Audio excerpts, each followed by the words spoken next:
최근에 급격한 금리 상승이 있었습니다. 이와는 별개로 소비의 침체로 인한 물가 상승이 둔화되고 있습니다. 여기서 따라오는 경기 침체가 상당히 걱정이 되고 있는 상황이다.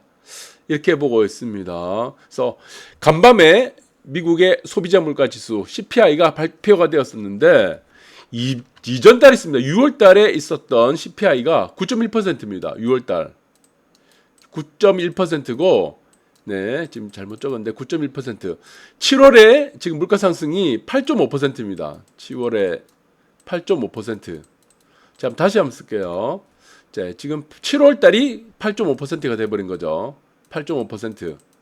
원래 시장에 우리가 지금 예상치 컨센서스는 8.7%였습니다. 그러니까 시장 예상치인 컨센서스보다 낮게 나왔어요. 그래서 미국의 3대 지수가 또 급등을 했었는데 이전 달에 비해서 9.1%에 비해서 6월 달이 9.1%니까 여기에 비해서도 낮아진 거죠. 실질적인 물가 상승은 7월 달의 경우는 0%입니다. 물가 상승이 아예 없었다는 얘기예요. 네. 그래서 이거는 미국에서는 금리 상승 때문에 물가가 잡혔다고 오해할 수도 있을 겁니다. 사실 이것은 금리 상승으로 인한 금리를 올려서 물가를 잡았다고 표현하기 힘듭니다. 사실은 이게 수요가 실질적인 수요, 우리가 지금 소비를 하는 수요가 둔화됐기 때문에 나타나는 현상이라고 보고 있습니다.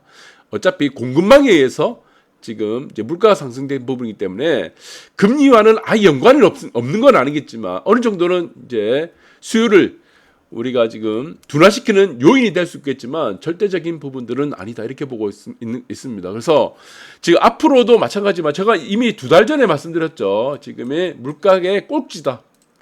물가는 이미 꼭지를 찍었다고 지금 6월 달에 말씀드렸습니다. 그래서 여진은 계속 남아있다고 그랬죠. 네, 그 여진이 지금 나오고 있지만 7월 한 달 동안 올랐던 물가 상승은 실질적으로 0%다 이렇게 보시면 될 것 같아요. 그러면 지금 왜 7월 달에 지금 물가가 이렇게 지금 이제 오르지 못했는가? 이전 달에 비해서 오르지 못했는가라는 부분들은 가장 중요한 것은 에너지입니다. 에너지. 네. 그래서 에너지 가격이 일단 내려갔죠. 그래서 지금 현재 미국의 금리를 올릴 수 있었던 미국 경제에 금리를 올려서라도 미국 경제를 받칠 수 있었던 요인조차가 에너지 기업입니다. 또 에너지 기업. 이 에너지 기업들의 실적이 좋죠. 에너지 가격이 오르니까 에너지 기업들이 실적이 좋은 거죠. 그러니까 이게 사실 어떻습니까? 이 넌센스가 되는 거예요. 넌센스. 네. 지금 미국 경제를 받치고 있는 거는 에너지 기업인데 실적이 가장 좋은 게 에너지 기업이죠. 그런데 에너지 가격이 내리니까 물가가 또 내려간 겁니다. 그런데 지금 연준에서는 이 미국 경제가 아주 금리를 올릴 수 있을 만큼 탄탄하다고 믿고 있는 겁니다. 그 탄탄하다고 믿고 있는 근거도 또 에너지 기업인 거예요. 그래서 이거는 서로 상반되고 있다는 겁니다. 상반되고. 그러면 이 지금과 같은 상황에서 이 상반되죠. 에너지 기업이 미국 경제를 받치고 이 미국 경제를 받치는 에너지 기업 때문에 금리를 올릴 수 있는 요인이 된 건데 사실 결국에는 이것도 에너지 기업이 내려간 거죠. 금리를 지금 명분이 되는 금리를 올릴 수 있는 물가 상승 자체가 또 에너지 기업, 에너지 가격이기 때문에 이거는 서로 굉장히 지금 창과 방패, 모순이 되는 거고 지금 넌센스가 되는 겁니다. 이것이 지금 굉장히 좀 우려스러운 일이 아닐 수 없고, 자, 그래서 지금 금리를 계속 올리기 힘들다는 겁니다. 네, 지금 금리를 올리기 힘들고, 우리가 여기서 중요한 것은 무엇입니까? 금리라는 부분이 어떤 식이죠? 이것이 양날의 또 칼이죠. 금리를 올리게 되면은 반드시 무엇이 나타납니까? 리세션이 나타납니다. 리세션. 즉 말해서 경기 침체가 반드시 나타납니다. 네. 그리고 금리를 내리게 되면 어떻게 됩니까? 네, 또 이것도 우려되는 부분이 금리 내리게 되면 또 어떻게 돼요? 자산 가격이 올라갑니다. 네. 그러니까 지금 양날의 칼이라는 부분들이 지금 여기서 나오는 게 되는 거죠. 동전의 앞뒤와 같은 겁니다. 그래서 이 경제정책은 무엇입니까? 여기 두 군데에서 조율을 하는 겁니다. 실질적으로 대다수의 사람들이 이익이 되는 방향으로 조율을 하는 거죠. 그것이 무엇입니까? 그것이 바로 금융정책이고 그것이 바로 경제정책이다. 그러면은 재정지출을 하는 부분들, 우리가 금리정책 말고 또 재정지출을 하는 개정정책들이 있겠죠. 네. 그런 부분들은 또 다른 정책이 또 될 수도 있겠고. 그래서 이거는 경제에 있는 경제를 구성하는 사람들의 대부분이 어떻게 우리가 가장 적절하게 운용을 할 수 있는가. 네, 그 부분들에 초점을 맞춰서 하는 것이 저는 이 경제 정책의 한 부분이라고 보고 있는데, 그래서 지금 저는 이게 굉장히 좀 아이러니한 부분들이 많습니다. 그래서 미국 경제는 굉장히 지금 탄탄해요. 근데 나머지 기업들, 미국 경제에 있는 속하는 에너지 기업들이 탄탄하다 보니까 미국 경제가 탄탄한데 전 세계 다른 기업, 다른 국가들은 지금 금리를 올릴 수 있는 여력이 없습니다.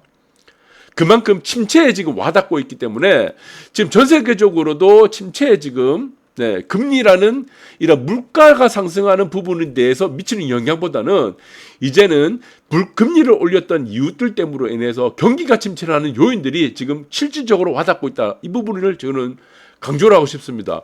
우리나라도 지금 이제 금리를 올릴 수 있는 여력이 없는 거예요. 그러다 보니까 국고채 금리가 급락을 해버렸습니다. 국고채 금리, 이게 바로미터죠. 네, 그래서 국고채 금리, 장단기 금리가 있는데, 자, 이런 부분들이 지금 경기 침체를 우려가 되고 있다. 그래서 저는 이 부분들을 보면은 금리, 지금 기준금리죠. 금리 인상은 저는 물 건너갔다고 보고 있습니다. 저는. 네, 이것만 봐도 일단 물 건너갔고, 그리고 지금 반도체 기업들 보시면은, 자, 반도체 실적들을 보십니다. 반도체의 이제 가격들이 있을 거예요. 지금 이것이 2001년 이후 최악이라고 합니다. 네. 그러면 반도체 기업은 언제 투자를 합니까? 반도체 경기가 최고로 있을 때가 투자하는 것이 아니고 반도체의 네, 가격이 최하로 떨어졌을 때가 이 반도체 기업의 투자의 네, 최적기가 되는 거죠. 네. 그런데 반도체 기업은 특이합니다. 반도체 기업 같은 경우 삼성전자, 하이닉스죠. 이거는 경기 순환 종목입니다. 경기 순환. 네, 경기 순환 기업이라고 합니다. 예, 전환형 기업이라고 제가 말씀드렸는데 이 종목들의 특징은 무엇입니까? 이 사이클을 계속 따라갑니다. 이 사이클. 네, 이 사이클을 따라가면서 기준점은 계속 올라가게 되는 거죠. 그래서 이 수익을 내기가 한장 좋습니다. 사실 반도체 기업들은 네, 이 사이클을 그대로 따라가기 때문에 경기 사이클을. 그 경기 사이클과 마찬가지죠. 반도체 사이클은 같이 겹쳐진다고 봤을 때 지금 경기가 최악의 국면에 있을 때 반도체 기업에 투자하면 여기는 요 정도는 먹을 수가 있겠죠. 이 올라가는 폭, 회복기, 상승기 이 폭을 먹을 수 있기 때문에 여러분들 이 부분도 잘 보셔야 되고 그래서 지금 경기 침체라는 부분들이 실질적으로 우리에게 와닿는다는 부분들은 반도체 시장이 침체되고 있다는 이 소식만으로도 이거는 증명이 된 거예요. 네, 그래서 미국 기업 실적이 줄줄이 지금 하향으로 지금 가고 있고 유독 버티는 경우는 기업들은 빅테크하고 빅테크 기업들하고 주된 기업들은 에너지 기업이죠. 그러면 미국 기업들도 마찬가지입니다. 금리를 올리다 보니까 에너지 가격이 떨어지니까 에너지 기업이 미국 기업을 받치고 있는데 이제 미국을 받칠 수 있는 기업이 또 없는 겁니다. 그러니까 저는 이게 굉장히 한계에 부닥쳤다고 보고 있습니다. 금리를 내리는 부분들이 한계. 그럼 이제 남은 거는 뭡니까? 이제까지 금리를 올렸기 때문에 바로 또 금리를 내릴 수가 없는 겁니다. 네, 이 금리를 언제 내리냐 이 싸움이 되는 거예요. 네, 여기서 바로 여러분들이 공격적으로 투자 포인트가 되는 겁니다.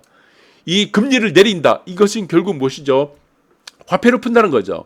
돈을 푼다는 거고 그리고 유동성을 공급한다는 겁니다. 이것이 바로 여러분들이 인생은 결국에 뭡니까? 퍼즐이에요. 퍼즐. 수수께끼를 맞추는 거예요. 투자도 마찬가지입니다. 언제 들어갈 거냐? 내가 시드머니를 현금을 들고 있다가 언제 들어가냐? 이것이 바로 주식 투자의 가장 결정적인 겁니다. 주식을 들고 있으면서 버티면 의미가 없는 겁니다. 왜? 하락을 그대로 다 두드려 맞기 때문에. 그래서 지금에 있어서의 마찬가지로 지금은 이제 뭐 주가가 좀 올라가죠. 바닥을 찍고 어느 정도 바닥을 만들고. 이거 무엇입니까? 이거 베어마켓 랠리죠. 베어마켓. 네, 베어마켓 랠리라고 하는데 베어 뭡니까? 곰입니다. 강세장을 만났을 때는 어떻게 됩니까? 네, 불리시라고 합니다. 불리시. 네, 불리시라고 하는데 불리시 마켓이라고 하는데 황소예요, 황소. 그러니까 이 불리시 마켓이 올 때까지 기다리는 겁니다. 현금 들고. 이전에 주식을 다 팔고 현금 들고 있다가 네, 그래서 결정적으로 공격적으로 이제 들어가야 되겠죠. 미술 몰빵하면 안 됩니다. 네, 안 해도 됩니다. 미술을 들고 있으면 조급해서 끌고 가지 못하게 되는 거죠. 그래서 이렇게 여러분들이 보시면 되고 아파트 가격도 마찬가지입니다. 지금 이제 서서히 이제 침체권에 들어가기 때문에 지금 3년 4개월 만에 최대폭으로 하락을 했습니다. 그래서 11주 뚝뚝 떨어졌는데 서울 아파트 대표적으로 노원 그러니까 지금 외곽적으로는 타격이 크다 이렇게 보시면 될 것 같아요. BX권, 고바이 이런 것들이 타격을 받는다 이렇게 보시면 되고 그럼 이제 숙제는 남은 거 이거밖에 없습니다. 네, 이 부분이 언제라는 거예요. 이거 숙제죠 이거. 네, 이미 여러분들 제 방송 들으면서 이 정점에서 주식 다 팔았죠. 예, 주식 다 팔았죠. 그래서 이 내려오는 과정 중에 제가 외곽은 피해라. 그리고 부동산은 무엇입니까? GTX 들어가면 골로 죽는다. 라고 다 말씀드렸고, 네, 그래서 여기서는 우량한 입지 마찬가지입니다. 따로 팔 필요는 없어요. 탐채 있는 사람들이 뭐 팔아서 뭐 길거리에 뭐 텐트 치고 살 겁니까? 그건 아니잖아요. 그래서 갈아타는 전략을 제가 말씀드렸고, 그러면 주식 같은 경우는 어떻습니까? 이 저점을 찾아나가는 거죠. 이 시그널은 여러분들이 쉽게 알 수 있습니다. 금리 인하가 한다는 그 시그널이 나올 때 그때 사면 돼요. 네, 가장 쉬운 방법이 뭡니까? 반도체 기업 사면 됩니다. 네, 순환하기 때문에 경기 순환 종목.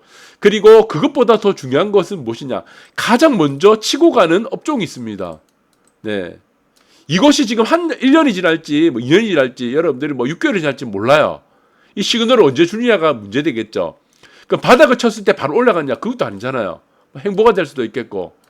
네, 그래서 이런 부분들이 업종을 좀 찾아 나서는 부분들이 여러분들 중요할 것 같습니다. 업종. 네, 이 업종이 주도주가 됩니다. 그래서 이런 부분들을 여러분들이 잘 미리 공부를 해야겠죠.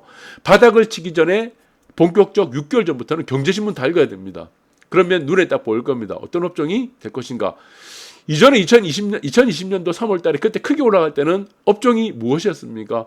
네, 바이오. 그리고 가장 큰 업종은 배터리 종목이었죠. 네, 다른 종목들은 크게 오른 것도 별로 저는 제가 볼 때는 뭐 편차는 좀 있겠죠. 네, 그 중에서도 배터리 종목이 있다. 그럼 다음 종목은 무엇이겠는가? 그러니까 여러분들 인생은 이것이 숙제, 수수께끼, 퍼즐 맞추기다 하는 부분들이 네, 여기서 이제 나오는 겁니다. 그래서 인생은 끊임없이 여러분들이 생각을 해야 되고 뭔가를 찾아 나선다. 네, 여정이다. 이렇게 보시면 될 것 같습니다. 감사합니다.